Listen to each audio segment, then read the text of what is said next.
Sept astuces pour devenir ce que tu es quand tu l'auras appris. Mesdames et messieurs, vous avez souvent demandé que nous vous présentions des capsules pour vous aider dans votre cheminement professionnel. Aujourd'hui, nous venons vous donner 7 points pour devenir ce que vous êtes réellement quand vous l'auriez appris. Deviens ce que tu es quand tu l'auras appris. Premier point, faire la synthèse de ce que tu crois être. Évidemment que chacun se croit être quelque chose. Je suis. Fais un brainstorming de ce que tu crois être et mets ça sur un papier si possible.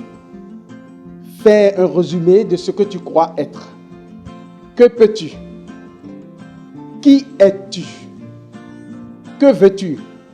Voilà les quelques questions qui peuvent t'aider à faire le point de ce que tu crois être. 2.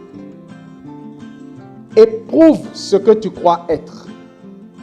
Comment est-ce qu'on peut arriver à éprouver ce que l'on croit être? Il faut simplement essayer d'être ce que l'on croit être. Si tu es un menuisier, par exemple, va fabriquer de petits tabourets. Si tu es un mécanicien, va réparer des motos ou une voiture si tu es mécanicien pour les voitures.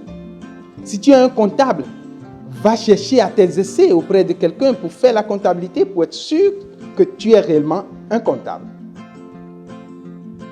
3. Réaliser ce que tu crois être. Mais pour réaliser ce que tu crois être, il faut s'informer. Il faut étudier pour améliorer les éventuelles incongruités qui sont ressorties au cours de la phase 2. Si éventuellement, après avoir éprouvé ce que tu crois être, tu constates des corrections à faire, des difficultés, c'est le moment, au point 3, d'aller les corriger en allant t'instruire, en allant te renseigner, en allant requérir des informations sur les supérieurs, ceux qui ont déjà fait ça avant toi. 4. Il faut avoir un esprit d'équipe. Un esprit d'équipe et de service. Seul, on n'arrive pas à grand-chose. Mais ensemble, on fait grand-chose et on va plus loin, dit-on souvent.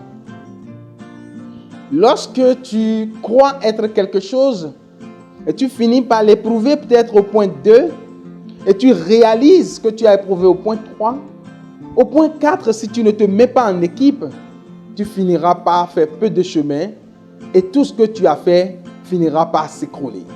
Ensemble, on devient plus fort. Tu dois avoir un esprit d'équipe. Lorsque ton je se trouve être enfermé dans un on subjectif et bat en brèche le nous collectif et de puissance, tu finiras par devenir un solitaire.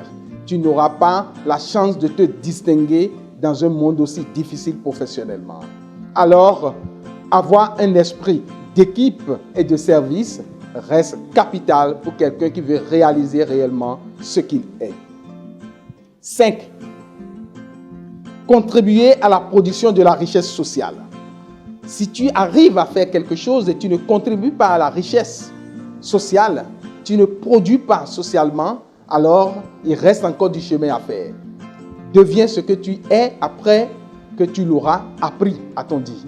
Alors, tu dois avoir de quoi contribuer au bien-être d'ensemble à partir de ce que tu fais.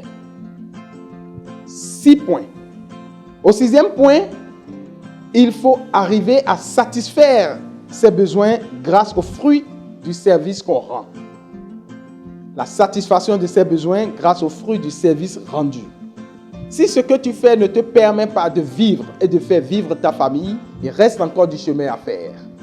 Au point 6, tu dois te demander si ce que tu fais arrive à te faire vivre. Si oui, continue au point 7. Le point 7, qui est le dernier point pour devenir ce que l'on est après l'avoir appris, c'est être reconnaissant et généreux. La reconnaissance et la générosité permettent de maintenir le lien soudé entre le réseau d'équipes qu'on a formé pour l'éclosion de ce qu'on est et on réalise beaucoup plus, on profite à la société, on donne à la société, on en gagne et on gagne pour la société. Après tout, deviens ce que tu es quand tu l'auras appris en 7 points. Voilà, à bientôt.